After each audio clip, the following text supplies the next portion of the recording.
New declassified documents are coming to light, showing that CrowdStrike admitted they had no direct evidence of any hacking of the DNC's email servers. Here's One America's Jack Posobiec with the details. By now, we've all heard about CrowdStrike, the cybersecurity firm that was hired by the DNC to investigate the hacking of their emails in 2016. But what we were also told back during the election and after was that they had determined that the Russian state had hacked the DNC server and stolen their emails. The FBI and Mueller later reported CrowdStrike's findings to attempt to indict alleged Russian hackers operating out of St. Petersburg, a case that went nowhere. But what we've never heard until just now is what CrowdStrike said under oath to Congress.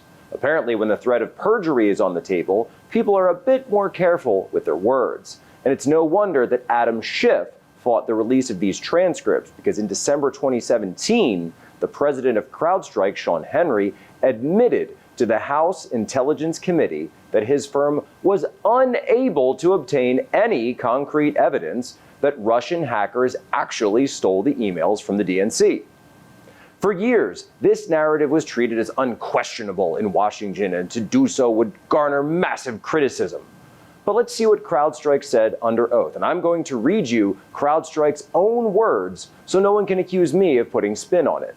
Quote, "We just didn't have the evidence." Quote, "There's not evidence that they were actually exfiltrated. There's circumstantial evidence, but no evidence that they were actually exfiltrated." Quote, "We didn't have a sensor in place that saw data leave. We said that the data left based on the circumstantial evidence. That was the conclusion we made."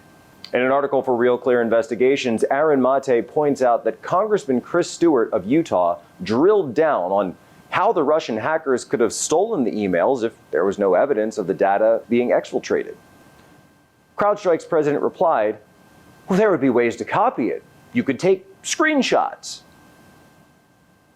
Does that sound like a serious suggestion to you? Screenshotting thousands of individual emails from a database from multiple email accounts. This is the word of the people that our FBI relied on, because remember, they never examined the DNC servers themselves. At this point, the entire Russia collusion narrative has fallen apart. It was always fake. And those responsible for perpetuating this criminal nonsense on the American people should be held to account. And we deserve a real investigation into the leak of the DNC emails, one that includes interviewing Julian Assange to determine what exactly happened in 2016. The FBI and DOJ never did that. Instead, they rushed to blame Trump and his supporters. Let that sink in. For One American News, I'm Jack Posobiec. Want to see more videos like this?